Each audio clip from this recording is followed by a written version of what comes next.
All right. Well, good morning. It is Saturday, February 1st, 2025.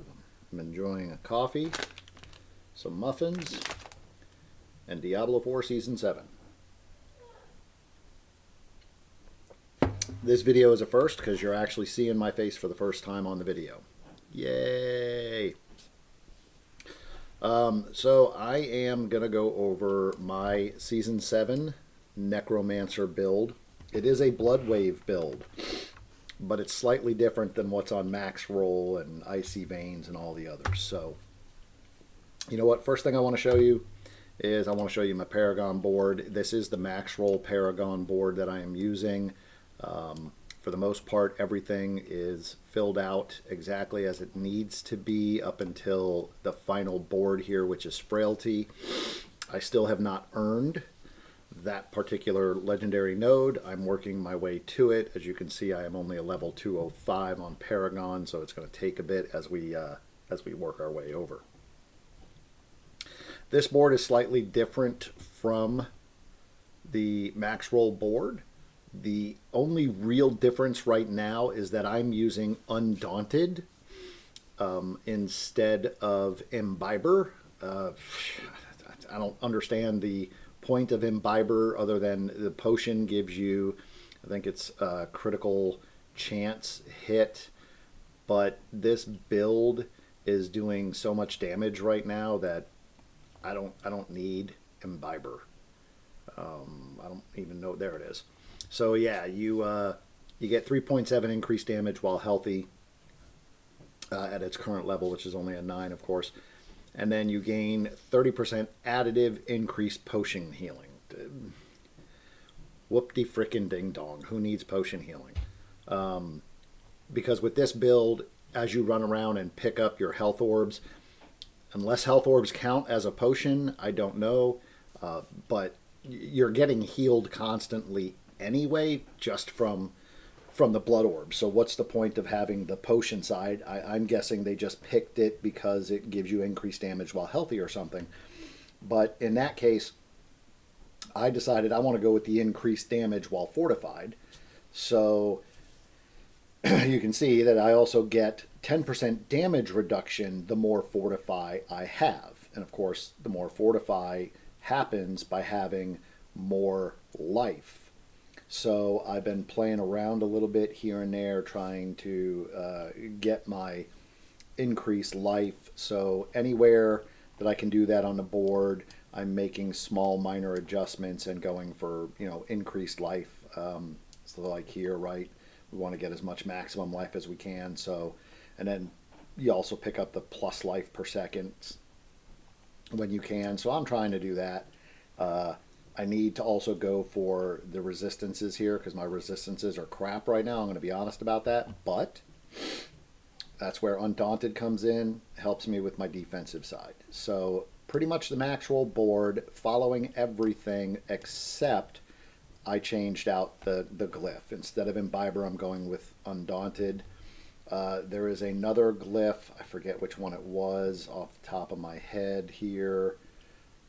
But there was another one I was going to go with that's also willpower based that gives you, I think it's the exhumation, no. But consuming a corpse fortifies you for 4% and grants 4% damage reduction. I might use exhumation in here, but that's intelligence based, so I would have to kind of change things up a bit.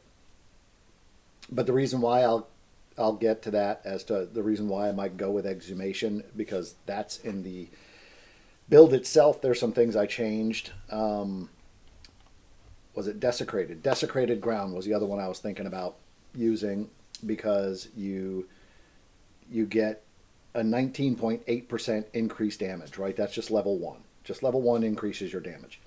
But then you could do the additional, while standing in your own desecrated ground, you deal a 20% multiplicative increased shadow damage. And you are doing shadow damage with this build because it is a Bloodwave build. And then, of course, once you get it to where it needs to be, you can get that increased desecrated ground damage of 11% multiplicative. So I may go with desecration at some point. once I get to where I'm kind of satisfied with the way things are going for now. But desecration and exhumation. So now let's get to the build itself. The skill tree pretty much is what it is. I'm using almost the same build layout that is on Maxroll and even on Icy Veins, which I'll link to in the description. I did change a few things though. So here under Titan's Fall, as you can see, while fortified, you deal 48 times increased damage to elites. I'm getting 6 item contribution to that, so I only put 2 points into it. And the reason why I did that was because I took the other 2 point and I stuck it down here in Necrotic Carapace. There was a couple of other things that I took from other areas where I was like, I'm not really using that much. I don't need it. And I put everything I could into Necrotic Carapace to get that up to 3 out of 3. Because when a corpse is formed from your skills or your minions, so it doesn't matter, your skills or your minion skills, I'm not running minions, I'm just doing my own skills here, you fortify for 15% of your maximum life. So the more maximum life you have, the more fortify you have. And with this build, there's a lot of increased damage while fortified. So I want to get my fortify as high as possible, which means I got to get my max life as high as possible. Now, there is also I think it's consuming a corpse, fueled by death. So as you can see, I have that 3 out of 3, right? You deal 9 times increased damage for 6 seconds after consuming a corpse. That's going to be very, very important. So, Necrotic Carapace to form a corpse, right?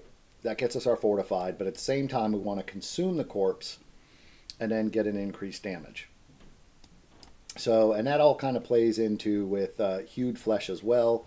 You want that as high as you can because your damage has up to a 12% chance to create a corpse at the target's location. So, outside of that, everything else is very, very similar to the Maxroll builds. I just here and there went through, and some of the things that I looked at, I was like, like Necrotic Fortitude here, up to a 10% chance to grant yourself a barrier for 7% of your maximum life. I took a point out of that in order to get the Necrotic Carapace up to where it needs to be. So just all I'm saying here is go through, kind of balance it out. But based on my build and the way I'm running it, I recommend getting Necrotic Carapace 3 out of 3, and if you can get any plus to Necrotic Carapace on your items, go for it. And then, of course, you want your hewed flesh, right? So why are those things important to me in the skill tree setup? Okay, well, let's get into the build setup itself.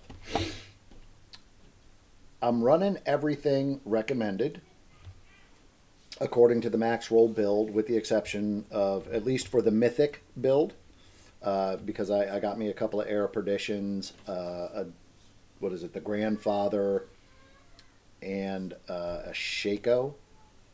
So let's go up here and check real quick. I want to make sure I'm stating that correctly. So yes, I got a Harlequin Crest, also known as Shaco, that everybody refers to it as. We got an Era Perdition here, which gives a +3 to core skills. I'm not really using it because the one I'm using had a greater affect of 37 to movement speed, and I want to be able to run around really, really fast. So, I need to finish masterworking that. But I'm running the Era Perdition to get that 60 time increase. And then I got a Grandfather here. So I'm probably, the Grandfather is decent if you're running something that runs critical hit damage all the time. I can't use it because it would sacrifice my Bloodwave that I have to have on my weapon for the title aspect. And I need that title aspect. So I might sacrifice the Grandfather and sacrifice this extra Era Perdition just to get 2 sparks so that I can get the other mythic that I need for this build, which is the Shroud of Death. So, we get the Shroud of Death, and then this build is pretty much complete in that regard. So hence my gems here. I need 3 more Moni and 4 more Bach, and then I can craft a Shroud of Death. So outside of that, everything about the build is pretty much the same. We're running the Dark Aura that gives me Decrepify and Iron Maiden. So once I do switch to the Shroud of Death, I'm going to have to find somewhere else to put that because I want that aura to constantly be going. I'm running the Ultimate Shadow aspect on the gloves so that Bone Storm and Bloodwave are considered darkness skills, and then Bloodwave, of course, creates the desecrated ground as it travels. Any darkness skills, they're applying all the shadow damage, so I need that. We're running the Kasims, I'm not really sure how you say it, Legacy Pants, so that Bloodwave now forms a wave on either side of you and pulls everything in. It would be nice if I could find a pair that was an 800 and hitting 300 on the max there, but it is what it is, so I'm making the best of what I got. My boots, Blood Mist triggers Corpse Explosion on surrounding corpses, so that is one way of getting the Necrotic Carapace and the Hewed Flesh and all that triggered. By exploding your corpses, but it means, you know, you gotta kill everything, then hit your Blood Mist, go around, pick up your blood bubbles, right, your blood orbs, while you're detonating your corpses in order to keep your damage buff and everything up and your fortify and all that. I do that on occasion, but the way I play the game and the build, I don't hit Blood Mist as much as I should. So I may sacrifice that in order to then get the Cursed Aura if I can put that on boots. I don't know if that can be done yet, but if it can, that's what I'm going to probably do once I get the Shroud of Death. On the weapon, of course, we're running Tidal aspect. So we have our Blood Wave, tax on both sides, kind of pulls everything in, gives us 460% increase of normal damage there. And then the only downside to it is you have to wait till all of your Blood Wave casts stop. So you're casting 1 Blood Wave already. This adds 2 more, so there'll be 3 total waves bringing everything in towards you. And then you have to wait until that 3rd wave completes before your Blood Wave, even if it's already cooled down, you won't be able to cast it until that 3rd wave hits. So kind of sucks. I don't like that little wait, but if you increase your blood attack speed, those waves move faster. So they happen faster, and you get through the animation quicker, and then you can cast your Blood Wave more often. So my recommendation, unlike what they have on Maxroll, is to, instead of going for increased damage while fortify and all that, I would put some blood attack speed somewhere in your build. You know, on as many items as you could, if possible, in combination. Maybe split it up 50-50 kind of thing. All the items that says put fortify on it, however many, if that's 6 items, let's say, take 3 of those, do increased damage while fortified, and the other 3 try to do blood attack speed if you can, to make the animations go by faster so that you can cast Blood Wave more often. So that's what I'm doing here on the weapon.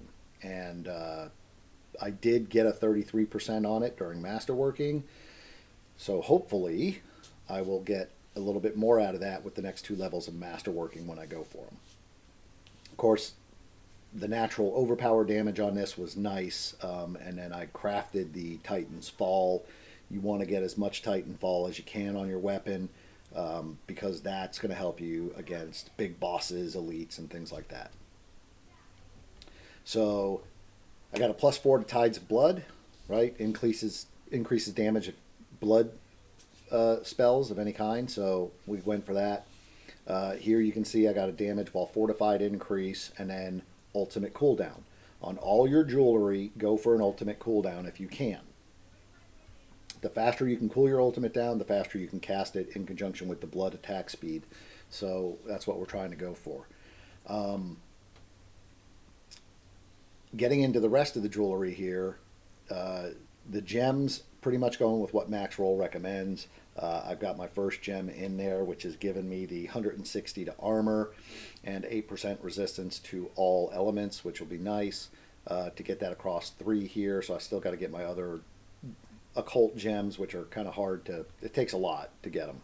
So I've got an ancestral ring here, right? It's pretty nice, 3 GA on it there for cold resistance, max life, and intelligence. And then, of course, we went with damage while fortified as an tempering and ultimate cooldown for tempering. And then both of those got master worked. So that was kind of nice. It's like, again, the faster you can cool things down, the better. As you can see here, I'm running the damned aspect. So 54 times increased shadow damage to enemies afflicted by any curse, which is why this aura of curses is so important. Because when you run into attack, you're going to run around into a group and try to just run in real quick, hit as many people as you can with that aura. You're going to have witch powers that are going to give you a bigger aura, so you can get that curse applied as quickly as possible. And then you're going to do a 54 times increased damage to them when you launch your Bloodwave, right? I'm not casting Decrepify itself as a curse. This is putting the Decrepify and Iron Maiden on anybody. So that's where my curses are getting applied. So I do have Decrepify on my bar. I'm just not using it. So I may change that out with something else at some point. I just don't know what I'm going to change it out with. I'm going to eat a muffin. Love me some little Hostess mini muffins. Are great. Now here's where the biggest change comes in. So let me get to where I put it. I think I did put it here. So I used to be running this ring, which is the fast blood, right? And so blood orbs reduce my cooldown. The aspect level I have right now is 2.5. You get it maxed out, it gives you 3 seconds of cooldown. And a lot of people would be like, oh yeah, you should be running that or whatever. I kind of swapped that out. Instead of running blood orbs on a ring, I took that ring off and I put the blood orbs on the amulet. So that gives me a 3.75 cooldown, right? So that's 0.75 higher than what the natural max aspect gives you. And if I can get the natural aspect to its max level, I'm going to get 4.5 seconds of cooldown by having this on my amulet. So that means in conjunction with the ultimate cooldown tempering on this amulet and this ring, I don't need to hit as many blood orbs. I only 2 or 3 blood orbs and my blood wave is cooled down right away, right? And then that's where I want that blood attack speed increase so that the animations go by faster and I can cast blood wave more often. So I put this ring on in place of the ancestral ring. This is not part of the build in the normal sense under Icy Veins or Maxroll or anybody, but I chose to use it because A, outside of it being a 750 item power and not an 800, it is a perfect flipping roll on everything else, right? Raised Skeletons is 1.0, Corpse Explosion is 1.0, and Corpse Tendrils is every 6 seconds. I don't care about raising skeletons, they're sacrificed. I don't care about Corpse Tendrils, I'm not using it. I do care about that Corpse Explosion though. Why? Because exploding a corpse is consuming a corpse. And when you consume a corpse, right, you, let me get to it.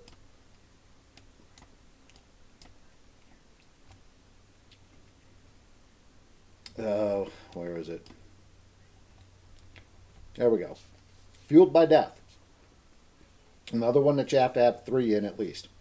You consume a corpse, your damage is increased by 9 times multiplicative for 6 seconds after consuming a corpse.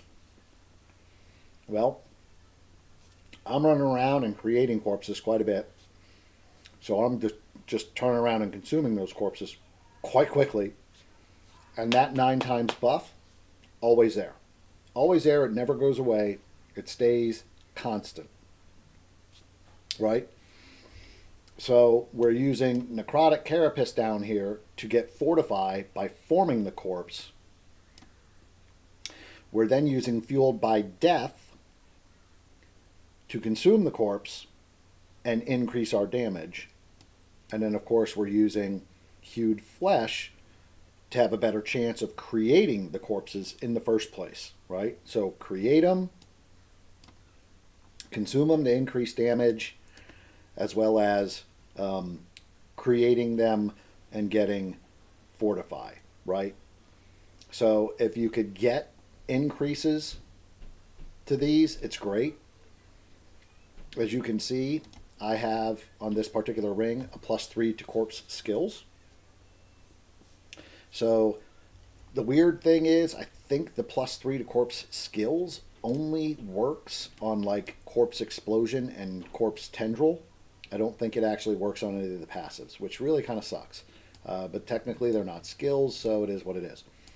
But that's okay, because I was able to only have to have 1 point in Corpse Explosion, and now the ring is giving me a 3 out of that, which gives me a 4. And Corpse Explosion is a darkness skill, which is applying shadow damage, so I took it. Right now I'm using the Corpse Explosion Miasma, as it used to be called. Now they're calling it Blighted or whatever. Fine. But I'm thinking I may switch to the just standard Corpse Explosion, because you get a 10 times increased damage to enemies that are slowed, stunned, or vulnerable. And I am slowing them and stunning them with the Bloodwave. I'm not too worried about the vulnerable side. So the Bloodwave will pull them all in, create the corpses as it's damaging them, and then the Corpse Explosion should kick off and then increase damage. Right, so I may switch that up here. I haven't really decided yet. You know what, I might switch it up. Well, let's just see how it does. So, hence, Ring of Sacrilegious Soul. It's strictly for, I'll take the Grim Harvest, I'm fine with that. But it's solely for the movement speeds and then the Corpse Explosion. The biggest thing there is the Corpse Explosion. I want that Corpse Explosion. So that way there, I don't have to cast Corpse Explosion on my skill bar. I just have it on there and I don't touch it. I leave it alone. Same thing with Decrepify. My aura is putting Decrepify on everything, and so I don't technically need it. Even on the Maxroll build, they tell you that you're not going to use Decrepify, because what they want you to do is use rune words to cast Decrepify at one level, and then you stop using those rune words and you start using other rune words, because your aura is going to be casting all of your Decrepify and Iron Maiden for you. So I kind of changed up. I'm still using the Horde Decrepify combo on my Erapedition. I may change that up to their recommendation. I don't know. I'll see. Because there's also a way to cool down your ultimate by casting an ultimate, which is, it's kind of stupid, but you know, you cast your ultimate one time and then you can cool down yourself or whatever. But then I'm using the Igni Quacks. So in this case, you're getting offerings built up every 0.3 seconds, and then when you cast a non-basic skill, Bloodwave, you then gain whatever stored offerings there are. I wish there was a counter. There may be, and I just haven't noticed it, so that I knew how many offerings was being built up, because I'm using Quacks, which does not tell me necessarily how many offerings I need. I guess that's maybe 400. But your next non-basic skill that you cast will spend all of your primary resource and deal up to 100 times or 100% increased damage. I may change this one out. I'll keep the Igni. I just don't know if I'll use Quacks. I may go with the cooldown one on here or a different thing. For now, I'm going with what they recommend, and it seems to be doing pretty good. Okay, so that's the build. As you can see, my attack power is at 17,000. My armor is at 1132, so I'm hitting the 1,000 tap out on that. Let's just get rid of this because it annoys me just to have those in there. But let's look at some of the other things. My overpowered damage. I'm damn near pushing 6,000. Right? It's ridiculous. Critical strike damage is pushing almost at 1,000%, which is kind of nice. Critical strike chances, but we're mostly concerned with overpower damage because Bloodwave, that's what it really is doing, is overpower damage. So, that's what we're trying to look for. So on some things where you can maybe transfer something out, like on the amulet here, I swapped out whatever it was that I had for the 58.7% total armor increase, right? So there's things in here like this, like I could probably swap that 266 intelligence out for something that might be more beneficial, such as overpower damage or something else. Yes, I'll lose a GA in doing that, and I'll go from 3 to 2. Not a big deal, because this build, you don't really need the intelligence side as much as you do. It will increase your damage and stuff, but you need the maximum life so that you can get your fortify, which is really where you're getting your damage from a lot in combination with the Bloodwave. So as you can see, my life is currently sitting at 9,000 here. My resistances suck. I can't seem to find enough diamond fragments to create good diamond stuff here. And trying to create the occult gems, it takes a lot and lots of farming to get what you need to get those occult gems, because you have to craft a bunch of the green ones in order to get a couple of the blue ones or whatever, and then get to your legendaries. So it's just a lot of running around and farming all of the whispers and stuff for the witches stuff. And I just really haven't been focusing on that too much. I need to probably spend more time on it, but I want to kind of get all my glyphs leveled up as much as I can here.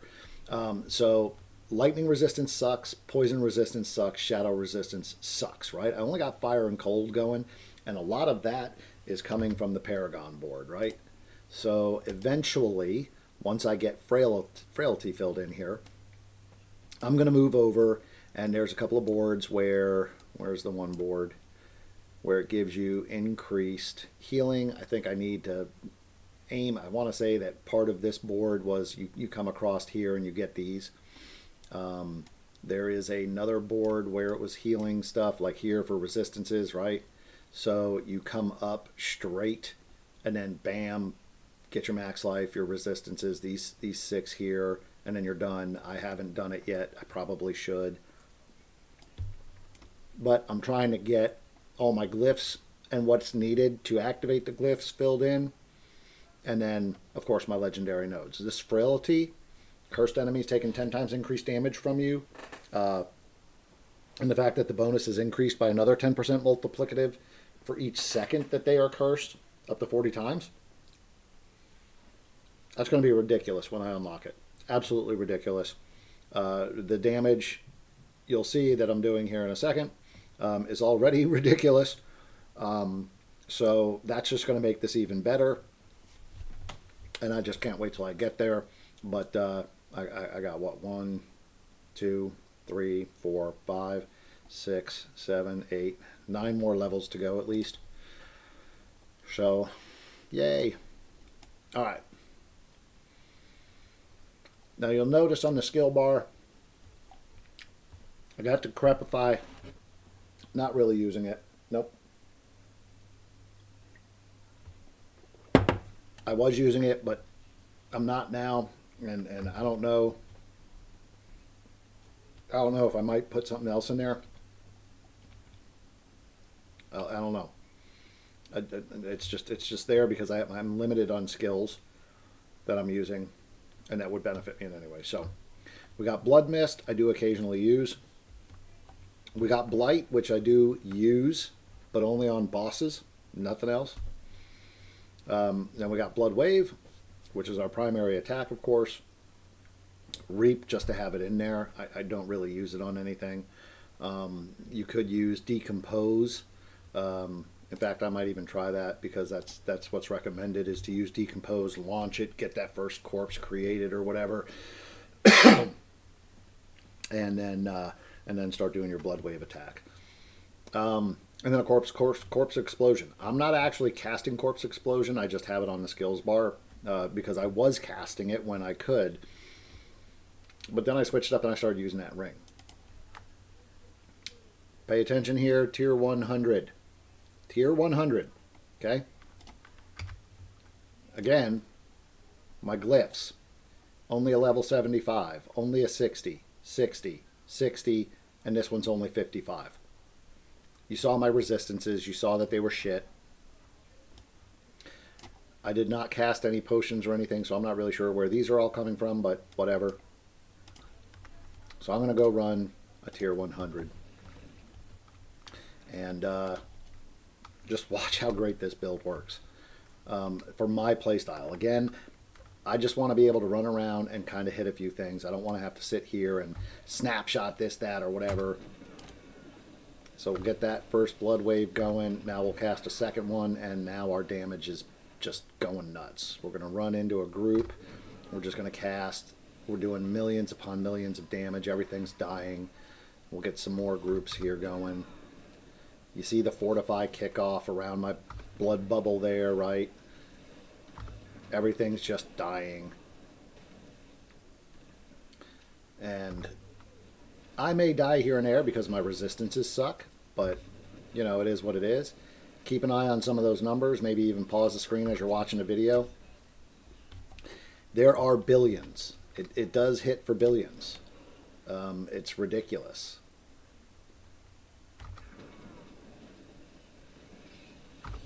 You always got to get that first blood wave going as quick as you can in order to get your damage up. You see that 184 billion? It's just ridiculous. Again, my resistances suck. That's why I kind of die. I need to get the resistances up. I could change something about that. Like instead of using Paranado, I could use the Servant Witch Power, which absorbs damage for you, gives you a little bit more defensive ability. But the build calls for Paranado. But Paranado only right now is a very low level and it doesn't move anywhere. It just sits there and sucks them all in. And I could probably swap out with Vortex on the rune words to do that same thing. And have Vortex get cast when I cast an ultimate, so that sucks them all in that way into the same spot.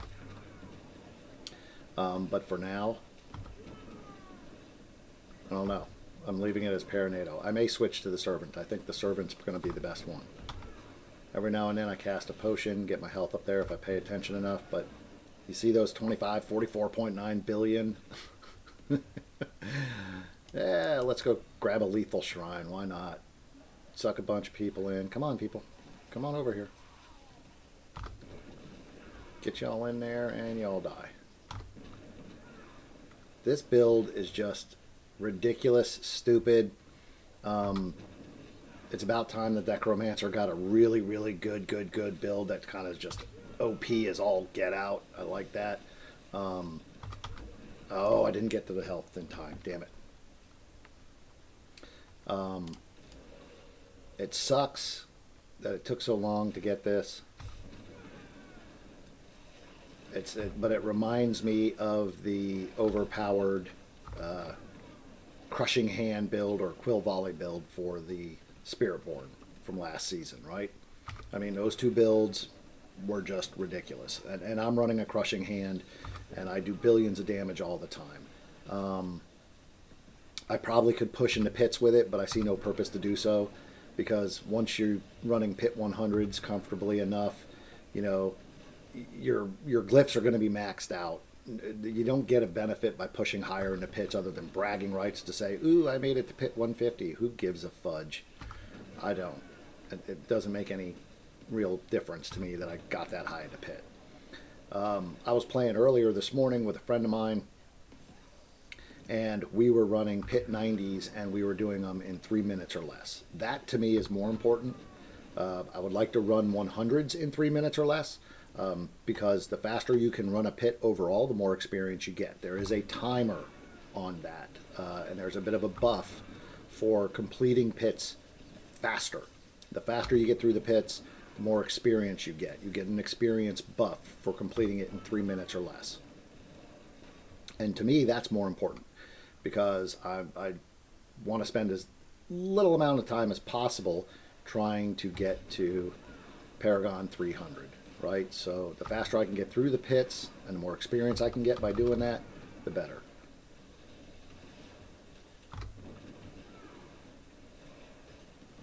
And again, we're not even maxed out on anything here. We still got, what, 25 levels on one glyph just to get it to 100.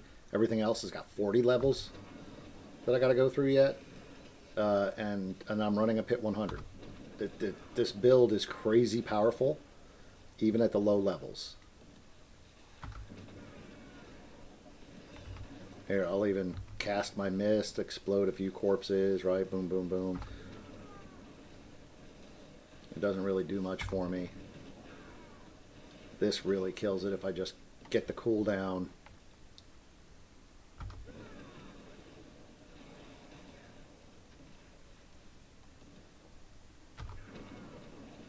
Yeah, let's get some mana going. I hate that they give each one a different name, spirit, whatever. To me, it's mana, always has been, always will be.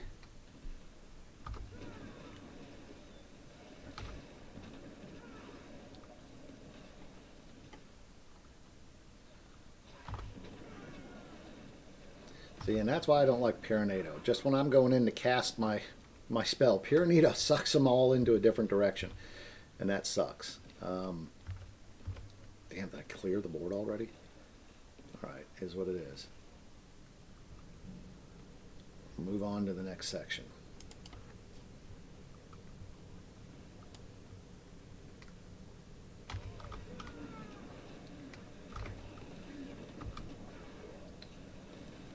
And that was it. Now we got the big boss man here. I'm going to hit him with a Decrepify manually. I'm going to blight him, and then I'm going to just start casting my Bloodwave. Get my cooldowns in, run out of that so he doesn't hit me with it, come back in, cooldowns, cast as soon as it's ready. See that 63 billion? I'll cast some of these. And there you go. Tier 100 pit. Nothing 100% optimized. And we just ran through it without any major issues, one death. And again, I could probably make a couple of alterations to decrease the chances of death. So, you know, this build is ridiculous, people. It's absolutely ridiculous. And I recommend that if you are not playing a Bloodwave build Necromancer, you should. Coffee.